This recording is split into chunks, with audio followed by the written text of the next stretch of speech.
ဒါဆိုမလို့မယ်ကိုစမိုင်းကျွန်တော်တို့ကိုစမိုင်းချီကဘာကိုကျွန်တော်ပြန်ဖို့နိုင်လို့ဆိုမဖြစ်နိုင်တော့ဘူးချင်းလာ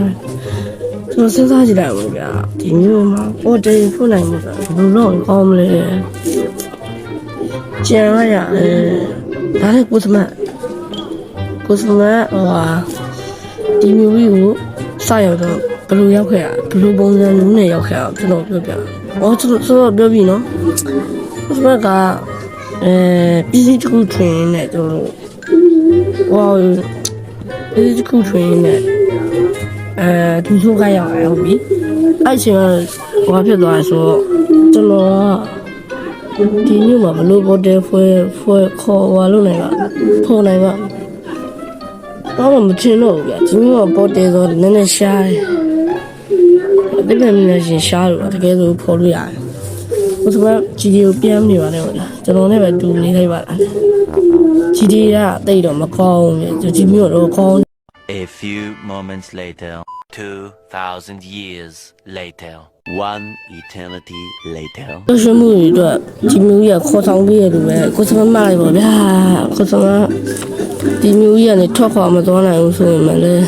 ကျွန်တော်ရှိသေးလို့ကိုစမကံကောင်းသွားတယ်လို့ထားရပါဒါနဲ့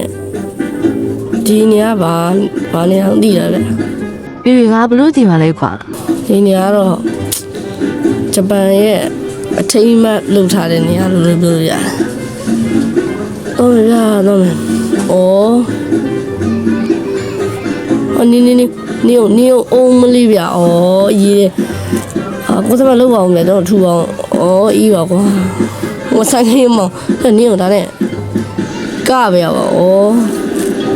တေးရအောင်ပါလေကွာဒီမျိုးကစီကန်းတော့ရှိတယ်လမ်းမှာလို့ပစ္စည်းကောင်းတွေတွင်လို့တမရစီကိုတဲသွားတာဒါနဲ့ကိုစမကျောင်းဦးမျိုးကြီးကိုစမထင်တာလို့ကောင်းတယ်လို့ထင်တာဗျကောင်းတယ်လို့ကထင်ပါတယ်ကွာဘာလို့လဲဆိုမင်းမီးရတယ်လို့ခေါင်းမိုင်အခုကဘာဆက်လို့ပါဘာမှလို့ဆက်မရှိဘူးကျွန်တော်တို့ဘယ်မှဦးသွားကြတော့အဲ့တော့ကျောင်းရဲ့ညုတ်ကြီးကိုကျွန်တော်တို့ဒီအပိုင်းလေးမှာပဲနှုတ်ဆက်ကြအောင်ဗျာအဲ့ကျွန်တော်တို့နှုတ်ဆက်ပွဲတွေလုပ်ကြပါဘောနော်တို့ရဲ့ဒီဗီဒီယိုလေးတော့ဒီလောက်ပါခင်ဗျာနောက်ထပ်ကိုစမနဲ့ဘာတွေလုပ်ပြသွားမယ်ဗီဒီယိုစောင့်ကြည့်လိုက်ပါဦးဗျာဒီဗီဒီယိုလေးဒီလောက်ပါပဲကျွန်တော်လက်ချောင်းထောင်ပြီးတော့ဆုံးသက်သွားဖြစ်ပါတယ်